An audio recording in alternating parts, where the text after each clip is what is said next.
comme c'est compliqué de définir le mot infidélité, j'ai choisi une définition d'une psychologue américaine, Dr. Fisher, qui reprend 3 critères. Premier critère, il y a une composante de secret. On cache la relation à son compagnon et sa compagne.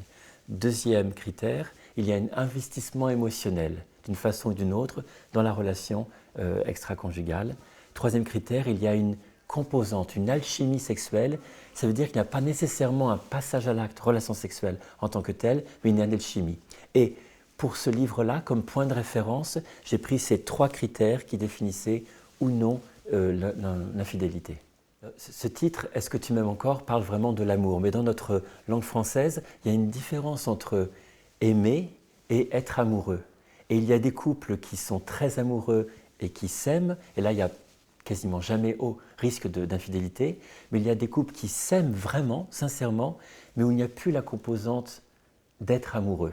Il y a des couples évidemment qui ne sont pas amoureux et qui ne s'aiment plus, ça c'est autre chose. Mais le risque d'infidélité, c'est quand on est toujours dans de l'amour par rapport à son compagnon ou sa compagne, dans la plupart des cas, on se rend compte que c'est ça, qu'il n'y a pas forcément un désamour, mais qu'il y a en parallèle le désir de retrouver quelque chose du plaisir d'être amoureux, avec cette excitation, avec cette fusion dans le mouvement amoureux qui met une autre dimension à la vie, et ce qui fait que parfois la personne qui a été infidèle est tiraillée entre j'aime mon compagnon ou ma compagne, parce que vraiment on a construit tant de choses et c'est vraiment quelqu'un qui est important dans ma vie, mais je suis amoureux ou amoureuse de cette autre personne parce qu'il y a d'autres dimensions, peut-être plus émotionnelles, plus folles, qui sont remises qui recirculent à l'intérieur de moi. Donc ce n'est pas antinomique, être amoureux et aimer. Dans ce livre, Est-ce que tu m'aimes encore, il y a l'idée qu'il y a une reconstruction possible, et souvent très très possible, de la relation, mais pour se reconstruire, il ne faut pas qu'il y ait des clans séparés. Donc dans cette idée-là de « on va reconstruire ensemble », ça m'a paru essentiel que la personne trompée ait un regard, un point de vue, une connaissance de ce que vit la personne infidèle, et que la personne infidèle ait un regard, une connaissance de ce que vit la personne trompée. J'ai même essayé de mettre quelques petits aperçus sur la troisième personne, ce qu'elle vit. Donc quand l'un l'autre se comprennent dans les motivations profondes, les émotions profondes que suscite cet événement de vie, des relations extra-conjugales, on peut plus facilement cheminer l'un l'autre que si j'avais choisi un parti pris de dire la personne infidèle est forcément en tort, la personne trompée est forcément victime. Parce que la réalité, c'est que ce n'est pas le cas. Il y a 1000 composantes, 1000 interactions qui fait qu'une vision claire des deux parties, dans l'ombre et dans la lumière des deux parties, permet vraiment de poser des bassins de reconstruction. Tous les témoignages qui sont dans ce livre, il y a vraiment 4 sources. D'abord les patients, depuis 20 ans où je rencontre des personnes, et il y a des histoires d'infidélité presque tout le temps.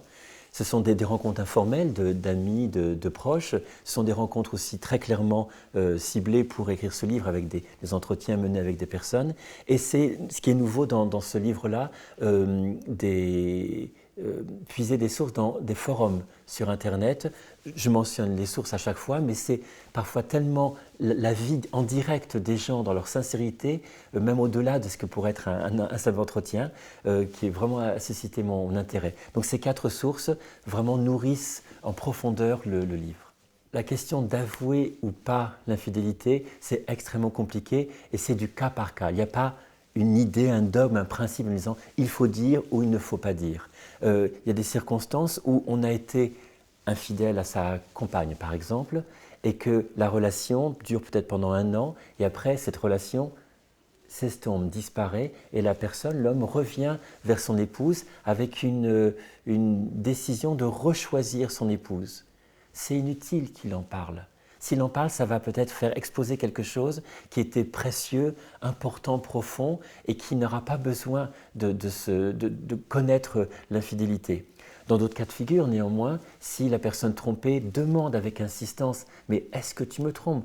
Est-ce que tu as quelqu'un dans ta vie ?» et que la question revient très fréquemment, elle ne vient pas de nulle part cette question. Elle a une intuition, elle a Et c'est d'exemples de jeunes femmes qui deviennent complètement mais folles de rage devant leur compagnon qui leur dit non, non, non, alors qu'elles savent.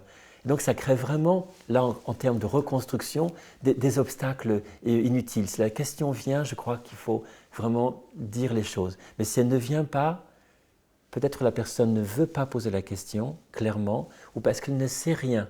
Et est-ce qu'on va faire porter à l'autre la culpabilité de la relation extra-conjugale ou pas? Est-ce que cette personne en a besoin? Est-ce qu'on va détruire inutilement quelque chose juste pour apaiser sa culpabilité? Donc il y a 1000 nuances et ce serait faux de donner une réponse parler ou ne pas parler parce que les deux cas de figure peuvent complètement se défendre.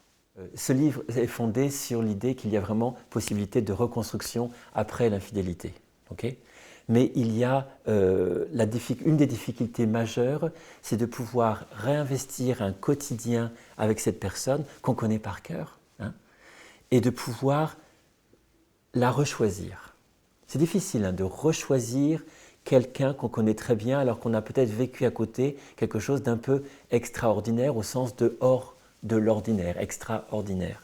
Et de vraiment rechoisir l'autre, reavoir le souci de l'autre et essayer du mieux qu'on peut de retomber amoureux de cette personne-là, même si on l'aime. Hein, c'est vraiment deux choses différentes. Elle est là la difficulté, restaurer également la confiance, restaurer le pardon. Le pardon est en lien direct avec le niveau de colère. Si je suis très en colère, je ne peux pas pardonner. Si je ne suis plus en colère, je peux pardonner. Et la confiance, c'est en lien avec la sécurité de la relation. Est-ce que je me sens en sécurité? Si je me sens en sécurité, c'est que la confiance est restaurée. Donc c'est vraiment dans ces axes-là du quotidien et de projection de soi dans l'avenir avec cette personne-là qui détermine vraiment la difficulté de la reconstruction.